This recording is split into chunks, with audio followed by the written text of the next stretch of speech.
AJ Franklin post fight. Let's go. Push the weight and no flex. Flex the livest one in the section. Fit the runner boy, you nigga, no question. You will run a motherfucker hot stepping. Hey, you never had a big enough weapon. Motherfucker never learned your lesson. I'm an 88 pack nigga. Woof. I'm an 88 pack nigga. Woof. I mean, day walker, drink blood, fangs out. Full moon, motherfucker, change like a hoe. I'm just a nigga from the hood trying to stack a little cheddar for the money. Drew Titan Bronx on deck. Shout out to the mighty LDBC.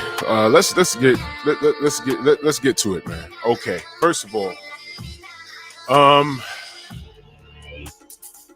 you already know how I get down. You know, you already know my opinion about AJ. You know, I'm not gonna clown around on here. I'm not gonna joke with it. We're just gonna talk about what I saw. You know, no jokes and nothing like that. This was terrible. And I'm gonna explain to you why. This was terrible because the expectation of Anthony Joshua is still so high, and for him to put out a performance like this was damn near tragic.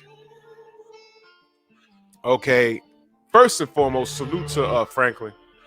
I like the fact that he came in better shape against Anthony Joshua than he did against Dillian White. Everyone, he doesn't have the he doesn't have the physique that Anthony Joshua has. He got, what they call a dad body. But he can fight, man. He can fight. And I'm not going to take anything away from him. I'm happy that he got this opportunity. And I'm happy that the 2 times he fought in the UK, he didn't show up to lay down. He did the best he could. I'm sure he was well compensated. I understand that he's a roofer by trade, but to go from a roofer by trade to a full-time boxer, that's a blessing.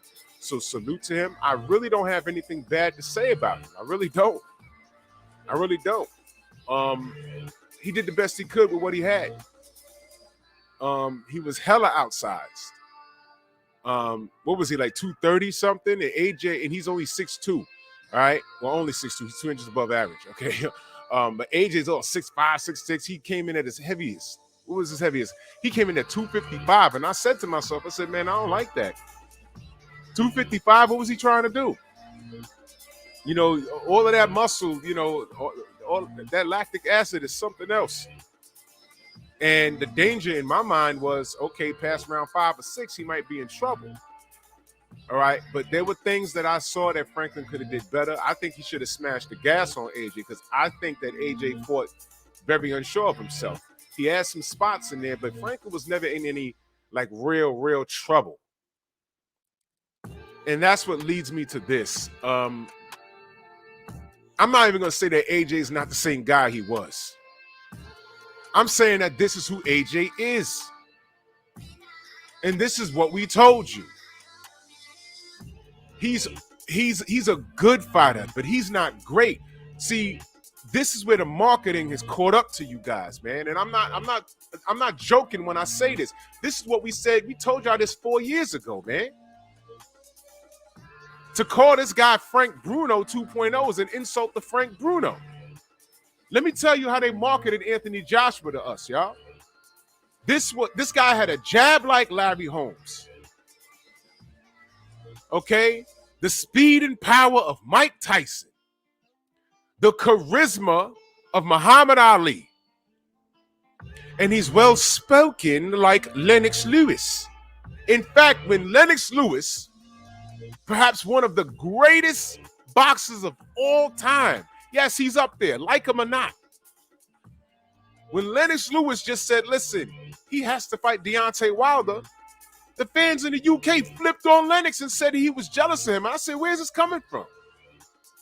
Look, this kid is okay, but he hasn't proven himself.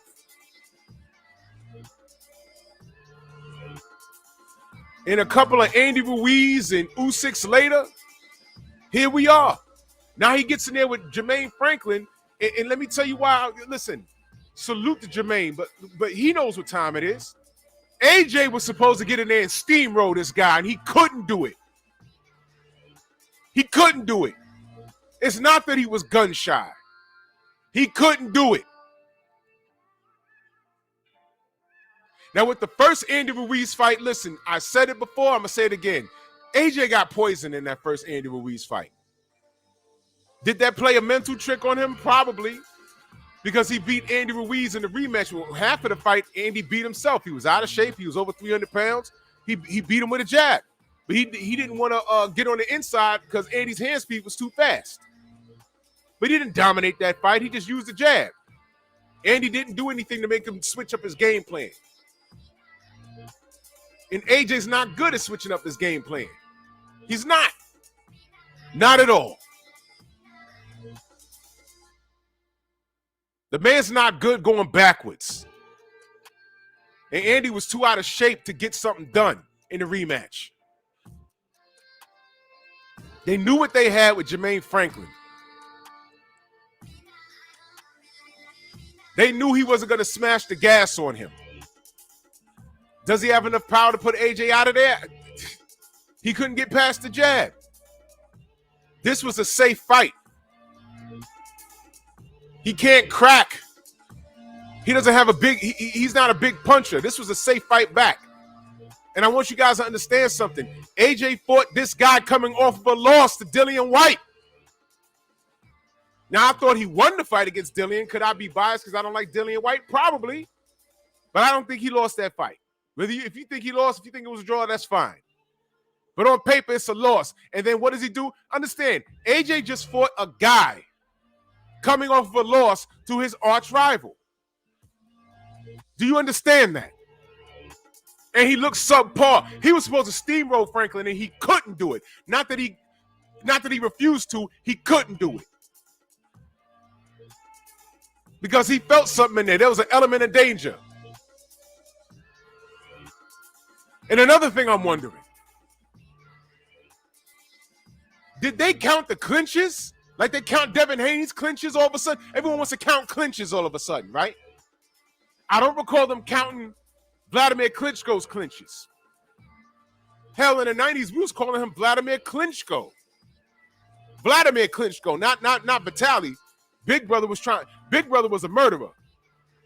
He tried to get you out of there. But Vladimir, jab, straight, clinch, jab, straight, clinch, feint with the jab, hook, right hand, get you out of there. Did they count his clinches? All of a sudden, Devin Haney, they want to count clinches. John Ruiz, did they count his? Same thing. Jab, straight, clinch. Jab, straight, clinch. It was an eyesore. But if the ref don't call it, what are you going to do? Nothing. But you count Devin Haney's clinches, though, right? Did they count AJ's clinches the other night? No, I don't recall them doing that. This was disgusting, y'all. And Franklin didn't make it disgusting. This was supposed to be a showcase fight. A showcase. He was supposed to prove that, yo, I'm back. I'm not rattled off the Usyk thing. And if he still got those belts after I get about 3 or 4 fights in, I want that run back. I want a third fight. But I got to earn it now. But based off of what you've seen, do you think he'll ever beat Usyk? No. Do you think he'll ever beat Wilder? No. Does he compete against Tyson Fury? No, no, no. He does not. In fact, what does he do? Joe Joyce? I'm not confident he beats Joe Joyce either. Look, come on, man. Daniel Dubois, I heard Daniel Dubois knock the crap out of him in sparring. And Dubois said it. He admitted it. He said, yeah, it's true. This guy was a marketing scheme from day one. We told you this. Again, where are all the American AJ fans? Hell, where are all the European AJ fans? I mean, y'all are out there. Y'all sold out the O2, right? But I don't see y'all jumping on our chats anymore. What happened?